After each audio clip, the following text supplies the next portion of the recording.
I'm Assad Ahmed. Welcome to BBC London. On the programme tonight, the day after President Trump's latest attack on the Mayor of London and the capital itself, Sir Sadiq Khan hits back. I think President Trump has shown he is racist, he is sexist, he is misogynistic, and he's Islamophobic. Very direct words from the Mayor, and it's all happening less than a week after the President's state visit to the UK. Also tonight, a new bus route to mimic the route of a Bakerloo tube extension to southeast London. We go for a ride.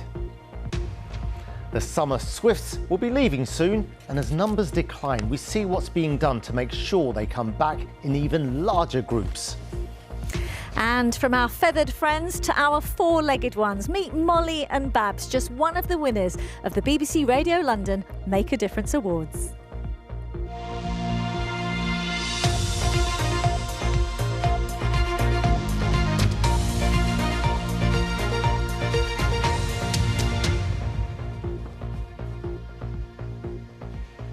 Very good evening to you. The Mayor of London, Sir Sadiq Khan, has retaliated to yesterday's comments by the US President and described Donald Trump as being racist, sexist and Islamophobic. 24 hours earlier, President Trump, speaking to world leaders at the United Nations, described the Mayor as a terrible mayor. Well, Mr. Trump also falsely claimed that London was moving to Sharia law, although he didn't give a single example as to why he said it. We'll hear from the Mayor shortly, and our political editor will try and separate the truth from the fake news. But at first, a look at what Londoners have been making of President Trump's speech. Barry Caffrey reports now from Tooting. It was these comments from the US President at yesterday's UN Assembly in New York that led to London Mayor Sir Sadiq Khan calling Donald Trump Islamophobic this morning. I look at London, where you have a terrible mayor, terrible mayor, and it's been so changed. Now they want to go to Sharia law. In the UK. Suleiman Raza is the founder of the Spice Village restaurant group and has been based here more than 20 years. I think President Trump hasn't got an idea how London operates. London still is regarded as one of the best cities in the world, and mainly because of its diversity. And a huge contribution has been made by Mayor Sadiq Khan into championing this diversity, attracting people from all backgrounds, all religions, living together in harmony. I think he hasn't got a clue about how London is currently being operated, and I think this is probably to do with him being Islamophobic. That's also been the reaction from people I spoke to on Tooting High Street this afternoon. It only promotes, the split in the community and incorrect feeling towards Sadiq Khan in particular, and Labour government in general. What I like about London is that there's a real variety of cultures and all the communities mixed together, and I think that definitely promotes Islamophobia, and I don't understand why he said that. Honestly, I think what he said is quite outrageous. In fact, it creates a divide, it puts an idea in people's heads. It's not really the way we want to go. As a Muslim myself, I would say that I kind of disagree with this statement. I feel like we are open to everybody. So the fact that a statement like that is said shows his ignorance towards what's going on this side of the world. I really don't think he thinks so much about what he says. So to say something so flippantly, which I imagine it was flippant, about a whole community, it's damaging, it's hurtful. Everyone I spoke to on Tooting High Street today told me about their disagreement with what President Trump had to say about London and London's mayor. But not everyone disagrees. The leader of Reform UK had this to say earlier. He makes a comment, and you might disagree with the tone, you might disagree with the context, you might disagree with the number that he puts out, but you'll find that what he has to say has a point. The feud between President Trump and Sir Sadiq Khan continues. Barry Caffrey, BBC London. So, political editor Carl Mercer. President Trump yesterday, he didn't single out the Chinese leader Russian leader, or even Iran's leader. He singled out the Mayor of London, the Mayor of London. What do you make of it? Yeah, it seems irrational, doesn't it? The most powerful man in the world picking on a city mayor outside of his own country. But it's a long-running row. It's been going on more than 10 years, since when they were both trying to get elected. President Trump back then said he wanted to ban Muslims from entering the US. At the time, Sadiq Khan called his comments and his team ignorant. And since then, they've had a back and forth, spats every time Trump comes here or Sadiq Khan goes to America. And it seems to be getting worse. These comments were made at the United Nations General Assembly yesterday. We didn't hear from the mayor yesterday, but this morning, our colleague Tom Edwards caught up with him and asked him for his reaction to Donald Trump's comments. I think President Trump has shown he is racist, he is sexist, he is misogynistic, and he's Islamophobic. And does it concern you that Number 10 and the Prime Minister seem to be spending a lot of time befriending Donald Trump? Does that concern you? Well, I've seen the benefits of Americans coming to London. I've seen the benefits of people recognising what a great city we are. It's for others to explain their views on President Trump. But you say he's a racist. Perhaps the Prime Minister shouldn't be befriending him quite as strongly. I think one of the advantages of having a special relationship with the USA is obviously when it comes to trade, when it comes to military alliances, when it comes to other areas where we work close together. But it should also mean you've got the confidence to call them out when they're wrong. I think President Trump is wrong in many, many ways.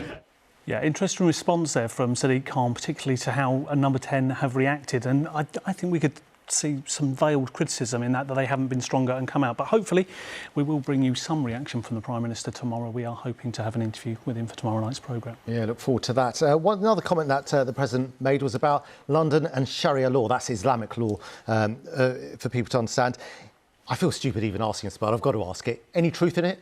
No, would be the very short answer. I mean, there are things called Sharia councils around London and around the country, something between 30 and 80 around the country. But they deal largely with religious issues, particularly with divorce and some financial settlements. But they have no legal status. They are religious institutions. And the government have made it very clear, actually, there is only one law in the UK. Pat McFadden, the Cabinet Minister, this morning on a visit in London, saying there is no Sharia law in London, there is UK law. Now, going back to Barry's report for a moment, we heard people giving their opinions, and there seemed to be some discomfort about the president's comments and this narrative which we've been hearing in recent weeks about immigration and asylum. Yeah, and we've seen a lot of it, haven't we? And there are people who want to express genuine concerns about the state of the migration system in London. There are people on the far right who have allied themselves to some of those protests, and that has made a lot of people, especially people of colour in the capital, feel distinctly uncomfortable. And we've seen those big marches, haven't we? The Unite the Kingdom march, and then we've seen the protests outside the asylum hotels as well. And I think the concern of many will be that narrative will build and be stronger as we go into a big set of London elections next May. Yeah, let's see. And look forward to your interview with the Prime Minister tomorrow as well, Carl. Thanks very much. Now, a new bus route running along the proposed Bakerloo line extension launches this weekend. It's called the Superloop, and it will link Elephant and Castle with Lewisham. It's part of the expanding Superloop bus network that links outer London. Our transport correspondent Tom Edwards tried it out. Away from international fallouts, there are also local issues today for the Mayor and the launch of a new bus route. It's crazy, isn't it? BL1 will be part of the Superloop network. The first trip attracted bus fans like the TikToker known as Bus Auntie. For me, I travel a lot on public transport, and having buses enough that you don't have to wait for too long and be able to get to where you want to go, I think is the best way to go. If you remember when the train was strike, without buses, where do we go? The London was stopped. So buses are fantastic for London. The BL1 Bakerloop will run limited stops between Waterloo and Lewisham via the Old Kent Road. The same route as a Bakerloo line tube extension. That would cost around £8 billion. City Hall says it would facilitate thousands of homes and jobs, and it's trying to get funding from central government. Does this help make the case for a Bakerloo line extension, do you think?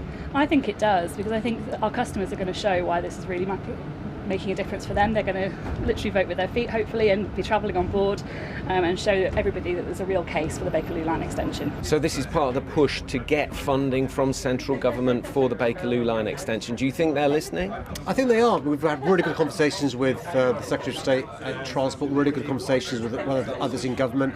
They understand the importance of transport infrastructure in terms of jobs, growth, but also homes as well. I know it'll take some years before we can get the extension done. In the meantime, we know Superloop's been incredibly successful. This bus route, BL1, starts on Saturday, and the first week is free to try and encourage new passengers. Tom Edwards, BBC London. Well, now a moment to take a look at some more local stories in the headlines today. Flights are returning to normal at Stansted Airport after a fire this morning in one of its lounges. The airport says it caused a significant amount of smoke, but there were no injuries. Primrose Hill will be locked every night from the end of October to November the 9th, and that includes Bonfire Night. It's in a bid to curb antisocial behaviour. Royal Parks also confirmed it will close on New Year's Eve. And Amazon says it's planning to close all its fresh grocery stores in London. It comes less than 5 years after the first one opened in Ealing Broadway. It affects 17 stores. Amazon says it will try and redeploy its workers. Now, during the COVID pandemic, the BBC was taken aback with a number of stories we were hearing of people going that extra mile to help others. They could be making a difference by being a great neighbour, through volunteering, even helping an entire community. Whatever the reason, people have carried on doing those things, and so we've kept up the BBC Radio London Make a Difference Awards. The latest was this afternoon. Here's Anna O'Neill. Lovely, that's a great one. The day began with a chance to take a picture, shake a paw and make a contact. You were talking to a Pearly King right now. Yes, we were making links, a great opportunity. And even a chance to wear your best suit. Well, if it's the BBC, I must be doing something right, mustn't I? So the nation's broadcaster, so here we are. And they said to me, wear your best whistle and flute, so here I am. Oh my goodness, how hard was it to pick the winners? I'd say it was really difficult because you want to put everyone through. Every story touches you, every story feels like actually you deserve it. So for me, it was really, really hard. Before heading into the BBC Radio Theatre for the big moment. The 2025 Make a Difference Awards. For some, there were tears. This means so much. I want to keep pushing. You keep pushing, Jack. We're with you. A lady who actually nominated me, I didn't even know her. She was a passerby. And she follows my Facebook and social media. And I raised £11,000 for men's mental health and homeless people. So here we are, but this is not the end. This is the start. You know, big things after this. And for others, a song, and even a dance. She calls her era the Rainbow Neighborhood. I know what it means to be a migrant. I know what it means to be homeless. I know what it means to not to have food. I know what it means not to have family. So what I'm giving back, because I'm a child raised by the community, I am giving back to the community which welcomed me, which made a difference in my life. And for everyone, the chance to celebrate those making a difference in London. Anna O'Neill, BBC London.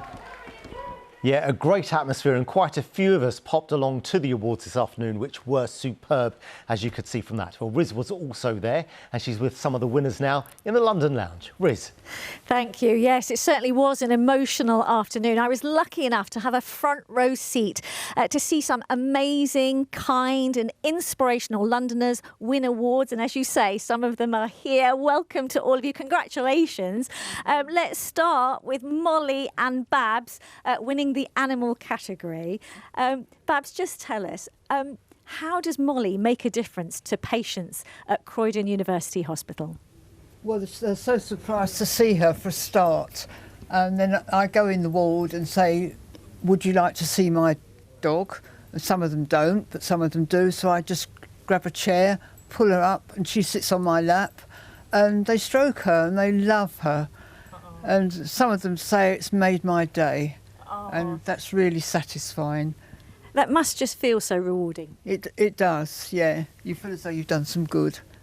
And how did it feel when you were announced as the winner? Oh, I couldn't believe it. It's ridiculous, isn't it? Whereas Molly seems quite nonplussed, although she was the star of the show, wasn't she, at one point? Yeah. Now, next to you, we have the winner of the Young Hero Award, Raphael. Congratulations to you. You've done charity runs to raise money for the Teenage Cancer Trust. What did that moment feel like when your name was called? It was very rewarding and a very exciting moment to be celebrating it with my whole family. Yeah, and your whole family. We got your mum Nyasha next to you. You were screaming with joy. Yes, I was. Myself and my mum, we are so proud of Raphael. He's a phenomenal young boy, you know, doing amazing things. It's so amazing, and I'm so proud of him. Oh, as you should be. And Raphael, are you heading back to school tomorrow? How's that going to feel? What reaction do you think you're going to get? Probably my friend was like, "Oh, saw you on TV, or saw you on the news." Yeah. Well, looking very smart, may I say. Thank you. And over here, we have got the winners of the active category, the community organisation Streets Ahead, founder Elizabeth. I see that you've got some of your team here, all smiling, as you should be, proudly. Well done, all of you. You use dance to help young people and children with their mental health and confidence. Yeah, we provide a programme of dance that allows children to come and be creative and work towards shows. Shows are our goal, so that they really build their confidence and self-esteem when they come out onto that platform. So that's really the way that they are able to help their mental health, but also their physical health through the dance. And you've been doing this for quite a number of years, around 30 years. What difference do you see in the children and young people that come to you? Well, it's incredible because as 30 years, I started this when I was much younger. I see children go through the programme, and some of them, that sometimes their parents are bringing their own children and then joining us as assistants. Members of our team came on work experience, and Taylor's now working full-time with us. So we see... She's nodding. Yes. Very lucky to have such a brilliant team as well. And how will you guys be celebrating tonight? Yes. Dancing. We'll be dancing. Dancing. Thank you so much indeed. And Raphael, how will you be celebrating? Maybe a takeaway. Well, I think you deserve it. I have to say, Molly has been extremely well behaved. Will Molly be getting a treat of any sort? She'll be getting her dinner and breakfast all in one when she gets home. Well, listen, thank you so much for joining us here. Congratulations to all of you and to all the winners and the nominees. And it really was an emotional afternoon, as you can imagine. And perhaps this was a timely reminder of amazing stories, of generosity and the unsung heroes that are right here in the capital. Back to you, Asad. Yeah, really lovely afternoon it was, and congratulations to Molly, Babs, Raphael, Streets Ahead, all the winners and, like you say, nominees as well. Terrific afternoon. OK, now a report about birds, and not just any birds. These ones fly millions of miles in their lifetimes and are said to have a photographic memory. Swifts are a favourite summer bird, but sadly their numbers are in decline, and it's why a royal abbey and residents in London are looking to change that. Wendy Hurrell has been finding out how.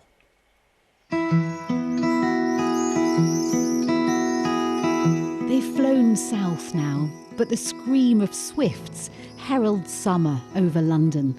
The little birds can fly around 2 million miles in their lifetime, and these African migrants come here to breed. But modern buildings shut off nesting sites. One reason, the population is plummeting. So, in the 900-year-old College Garden at Westminster Abbey, they've put up swift boxes. They're just up there underneath the ledge of the building where the guttering is. Yeah. So they're protected from the worst of the weather. I saw the scaffolding up on the building and seemed like too good an opportunity to miss. So we've sprayed them red to blend a bit more with the building because of the historic environment, hoping that they might be picked up by a young nesting couple next year. This device helps to attract the birds. Hopefully the sort of fledglings of this year will hear the sound of other swifts and take that as a sign that there's a good habitat, and then they'll come and investigate. Edward Mayer has advised the Abbey on positioning the boxes, and back home in West Hampstead, he's enthused all his neighbours. Poppy, where do your swifts live? They're nesting there, and they're flying, going out, and they're coming back when we're having our coffee over us. Rod, tell me about your swifts. Well, the way we see them closest is just sitting at our table here. They come past like F-16s, literally 2 feet away, which is amazing. And even sometimes they go into the room there, fly around, and come out again. So Keith, you're going to get your own swifts soon. Yeah, we've got 3 new boxes on the side wall here, and we know that one of them they used over the summer. So yeah, we're looking forward to having our very own swifts. And here are some reasons we should all care for these remarkable birds. First of all, they fly continuously. Except when they're breeding, they are flying. Secondly, longest migration run of any bird that lives over land. Average lifespans for a swift, which leads a pretty tough life, 7 years, and they've been known to get up to 21. Then there's fidelity to mate and fidelity to nest. They stick with the same partner. Swifts will reject a nest place that they come back to if it's been moved just a few inches. So they have this photographic memory, all that built into something the size of a broad bean, their brain. When they come back from around May next year, we will return to Westminster and West Hampstead to welcome them. It's like having a show, a cabaret, because they wheel around in the sky. They're here for about 2 months, and they totally make the summer. It's just wonderful having them around. They bring summer and they bring hope. Wendy Hurrell, BBC London. And staying with animals, because London Zoo has given its biggest primate, a silverback gorilla, a full health check. This is how they did it. Following an anaesthetic, an army of zookeepers and vets helped lift Kiburi, who weighs in at 177 kilos, onto a stretcher to be taken for a CT scan. It's something they say took months of planning, and there's good news because Kiburi's scan came back with absolutely no cause for concern. Wonderful news. Lovely. OK, now we're going to get the weather forecast with Kate. I'm going to make this really straight and easy. It's years since they've let us be in the same studio together because we kept laughing and joking. I know, and they thought we can't be trusted. So a straight hand to you for the forecast. Thank you, Assad. Good evening. Well, we have got high pressure in charge still. It's been with us for the last couple of days, just as sunflower turning to face the sun that we had today. Now, there has been more around today in comparison to yesterday, so the temperature has been a little warmer. It wasn't all blue sky and sunshine. Then, see, this was first thing this morning at Harrow on the Hill. We've got quite a lot of cloud. It has been dry, and through the day, a northeasterly breeze has been helping to break the cloud up. So plenty of sunshine and the temperature up at 18 Celsius in a few places, actually, across London. Now, as we head into this evening, we've still got that breeze. It will fall a bit lighter overnight. There's still got a bit of patchy cloud, but some clearer spells overnight as well. Now, it is still quite cool. The minimum temperature in single figures, we're looking at 6 or 7 Celsius. So for tomorrow morning, a bright start to the day. We've got some sunny spells around. We will see a bit of cloud moving in, but then it sinks further south. So should become largely like this afternoon, really. Plenty of sunshine around. Temperatures tomorrow, again, getting up to 18 or 19 Celsius. You can see that cloud coming in on the northeasterly breeze just towards the south of London and beyond. So there is a little cloud there. Now, as we head overnight Thursday and into Friday, this is the high pressure, continues to move a little further east. Around the outside, all that cloud continues to feed in. So actually on Friday, even if you wake up to a bright-ish start, that cloud is going to cover all parts, really. More of an easterly breeze, and it is a lighter wind on Friday. But because we've got that cloud coverage, it's not going to be quite so warm. We're looking at temperatures on Friday getting up to around 16 Celsius. It should, however, stay dry. Now, as we head further through the week, there is a cold front which is making its way towards us on Saturday. Now, it's looking likely at the moment the morning will be okay. We could see some showers in the afternoon, and at the moment there is a bit of uncertainty. It should clear overnight, leaving a fine and dry sunny day for Sunday. Assad. Kate, thanks very much for that. OK, before we go, a reminder of some stories in the headlines today. Doctors have discovered a breakthrough gene therapy treatment for the incurable Huntington's disease, which could give decades more healthy life to patients, while the condition is described as a combination of dementia, Parkinson's and motor neuron disease. Plans to extend the high-speed rail network between Liverpool and Manchester have been delayed again, and it's because of costs. And the Home Secretary has ordered an urgent review into the cost of taxis used to transport asylum seekers after a BBC investigation revealed that individual journeys were costing the government hundreds of pounds. That's it. I'm back at 10:30 this evening with our late news on BBC One and the iPlayer. On behalf of the BBC London Early Evening News team, bye-bye.